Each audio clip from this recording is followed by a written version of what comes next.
Dear students, Assalamu alaikum. I am Miss Anisa, Islamia teacher of class 7. How are you students? I hope all of you are fine. आज ये मेरा lecture number 16 है। इससे पहले lecture number 15 में हमने statement 11 से लेकर 14 तक पढ़ी थी और ये स्टेटमेंट मैंने आपको याद करने के लिए दी थी। उम्मीद करती हूँ कि आपने याद कर ली होंगे। इस्लामियात के नोट्स खोलिए बेटा। पेज नंबर 9 फ़तह मक्का की लास्ट जो स्टेटमेंट्स हैं 5 वो हमने पढ़नी है 15 से 19 तक। मैं रीडिंग करती हूँ। फिर आप सल्लल्लाहु अलैहि वसल्लम ने फरमाया, तुम पर कोई मुआख़ज़ा नहीं, जाओ तुम सब आज़ाद हो। स्टेटमेंट नंबर 16 हज़ूर अकरम सल्लल्लाहु अलैहि वसल्लम के इस खुतबे ने तमाम कफ़ारे मक्का के दिलों से नफ़रत को दूर कर दिया। स्टेटमेंट नंबर 17 15 योम के क़याम के बाद मुआज़ बिन जबल रज़ी ताला अन्हा को 9 मुसलमानों की तालीम के लिए मक्का छोड़कर मदीना वापस तशरीफ़ ले आए। स्टेटमेंट नंबर 18 है मुसलमानों के फ़ातहाना लश्कर में औरतों में से उम्मे सलमा और हज़रत मैमूना रज़ी ताला अन्हा शरीक थीं। स्टेटमेंट नंबर 9 है फ़तह मक्का के बाद पहली अज़ान हज़रत बिलाल रज़ी ताला अन्हा ने काबा पर चढ़कर दी। एक्सप्लेन करती हूँ अब मैं आपको।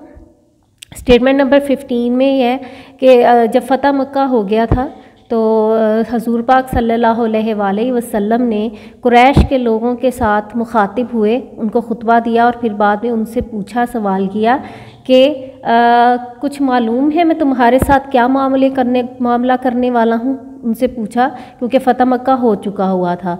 तो वो सब लोग जो थे वो बोल उठे कि आप शरीफ भाई हैं और शरीफ भाई के बेटे हैं, यानी कि उन्हें ज़रा भी खौफ नहीं था हज़ूर पाक सल्लल्लाहु अलैहि वसल्लम से। वो जानते थे कि हज़ूर पाक सल्लल्लाहु अलैहि वसल्लम सादिक और अमीन हैं, वो किसी के साथ कुछ भी गलत नहीं कर सकते। फिर हज़ूर पाक सल्लल्लाहु अलैहि वसल्लम ने जब उनसे सुनी ये बात कि उन्होंने कहा आप शरीफ भाई हैं और शरीफ भाई के बेटे हैं, तो आप सल्लल्लाहु अलैहि वसल्लम ने फरमाया तुम पर कोई मुआख़ज़ा नहीं, जाओ तुम सब आज़ाद हो। कि यानी कि तुम लोगों को किसी चीज़ से डरने की ज़रूरत नहीं और कोई हमने तुमसे हिसाब किताब नहीं करना, तुम लोग आज़ाद हो, चाहे तुम लोग जहाँ मर्ज़ी चले जाओ।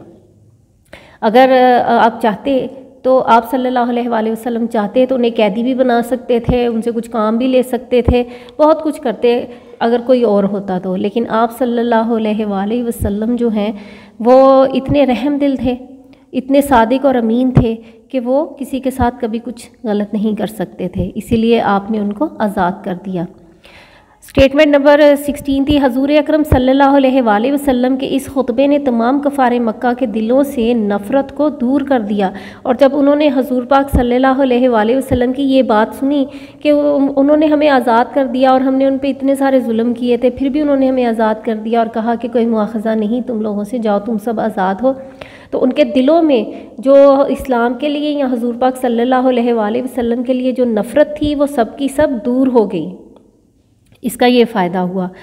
उसके बाद हज़ूर पाक सल्लल्लाहु अलैहि वसल्लम 15 योम उन्होंने वहाँ पर क़याम किया और उसके बाद फिर हज़रत मुआज़ बिन जबल रज़ी ताला अन्हा को वहाँ पर छोड़ दिया कि वो जो नए मुसलमान आए हुए हैं लोग उनको तालीम दें, उनको सिखाएं इस्लाम के बारे में, और फिर आप ख़ुद मक्का छोड़कर मदीना वापस तशरीफ़ ले आए 15 दिन के बाद। उसके बाद मुसलमानों के फ़ातिहाना लश्कर में मुसलमानों का ये जो लश्कर था उसमें कुछ औरतें भी मौजूद थीं। उन औरतों में जो नुमाया नाम है उम्मे सलमा और हज़रत मैमूना रज़ी ताला अन्हा हैं, जो इस फ़ातिहाना लश्कर में शरीक थीं। स्टेटमेंट नंबर 19 फ़तह मक्का के बाद पहली अज़ान हज़रत बिलाल रज़ी ताला अन्हा ने काबा पर चढ़कर दी। जब फ़तह मक्का हो गया तो सबसे पहली अज़ान जो थी वो हज़रत बिलाल रज़ी ताला अन्हा ने काबा के ऊपर छत के ऊपर खड़े होकर अज़ान दी। यहाँ पर हमारा ये चैप्टर ख़त्म हो गया है और हमने 15 से लेके 19 तक आज स्टेटमेंट पढ़ ली इसकी। گھر کا کام ہے آپ کا یہ اسٹیٹمنٹ 15 سے لے کے 19 تک آپ نے یاد کرنی ہے اور ان کی پریکٹس بھی آپ کریں گے، اور اس میں سے کچھ شارٹ کوسچن یا آبجیکٹیو جیسا کہ آپ کو پتہ ہے اسلامیات کے جیسے بنتے ہیں، آپ ایسے بن کے آ سکتے ہیں، لیکن آپ نے پوری اسٹیٹمنٹ یہ یاد کرنی ہے۔ نیکسٹ ہمارا لیکچر نمبر 17 ہوگا، اس میں ہم سبق نمبر 10 شروع کریں گے، غزوہ حنین، اور اس کی پہلی 1 سے لے کے 5 تک ہم اسٹیٹمنٹ پڑھیں گے انشاءاللہ تعالی۔ اللہ حافظ اسٹوڈنٹس۔